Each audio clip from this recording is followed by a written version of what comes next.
Twitter is an increasingly important tool, not just for communication, but also for potentially for social activism in countries across the world, especially developing countries that may not have as wide access to cell phones or something like that, but people can tweet to organize.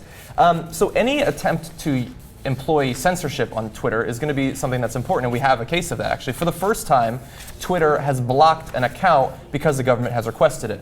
So the specific details, the group is a far-right group called Besseres Hanover, which means Better Hanover. And this is the Lower Saxony area of Germany. Their state government banned the group last month for promoting Nazi ideals in an attempt to undermine Germany's democracy. They requested that Twitter block the Twitter account for Better Hanover, and they complied. YouTube also complied. The actual website, which is based in America, which is interesting, has also been banned. And so this is making people wonder, it seems reasonable to ban the account of a Nazi group that you worry is going to undermine German democracy. But what's the next group that might get banned? And what if China starts banning groups and Twitter allows it? What kind of world are we going to be living in? Isn't Twitter banned in China? Well, then we don't have to worry about it, I guess. Yeah. No, and in China, I don't know the exact state of Twitter, but I do know that there are a lot of different issues regarding YouTube, Google, If you write the wrong thing in the search box, they're going to shut down your internet connection for a little bit. Yeah. So Google will actually, how we have a suggestion like, oh, did you mean to say this instead, like you spelled it wrong? They have, if you type this, you're probably going to get your internet cut off for a little bit. Wow, that's amazing. I didn't know that. So, look, it's a tough line. I don't agree with Germany's laws to begin with. Obviously, we have different laws in the United States. I'm as close to a First Amendment absolutist as you can get. Obviously, it's not an absolute right. You can't yell fire in a crowded theater. And Germany obviously doesn't have a First Amendment like we do. Their laws are slightly different, and obviously they have very bad history regarding the Nazis, and hence want to be more careful with it. It's understandable.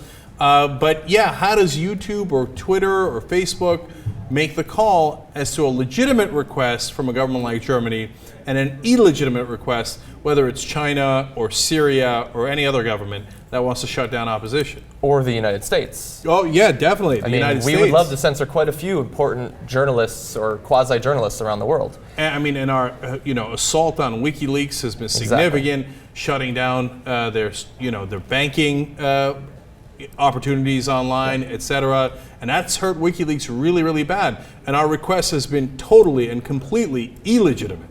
Yep.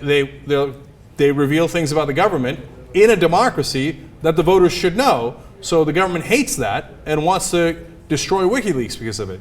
So I'm very, very afraid of the slippery slope. But they work in a global environment where different countries have different laws. So I sympathize with those companies because they're in a really hard situation. Yeah, they don't want to be banned. As you said, I don't know for sure, but it sounds reasonable that China could have banned Twitter. We have a quote actually from Dirk Henson, who's a spokesman for Twitter, and he tries to explain what they were doing. He says, at the beginning of the year, Twitter announced the so-called country withheld content function, which enables us to remove illegal content in a particular country while leaving it available for the rest of the world. In doing this, we place great value on transparency. In the case of the account at Hanover Ticker, we use this function for the first time. And so he's making it clear that it's not banned everywhere, it's banned within that country. That makes it sound better, but it's still questionable. Like, these censorship laws can be weird country to country. I know one crazy example is in China. I play a video game called League of Legends. The characters have to look different in China because you can't show skeletons or blood.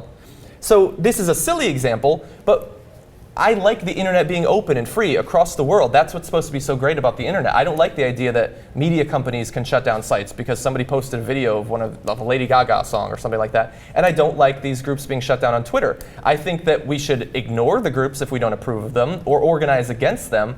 But blocking them outright, I think that is definitely the beginning of a potential slippery slope, and I don't like to see it come to the internet. I totally agree. I believe the Chinese should also be allowed to see blood and skulls.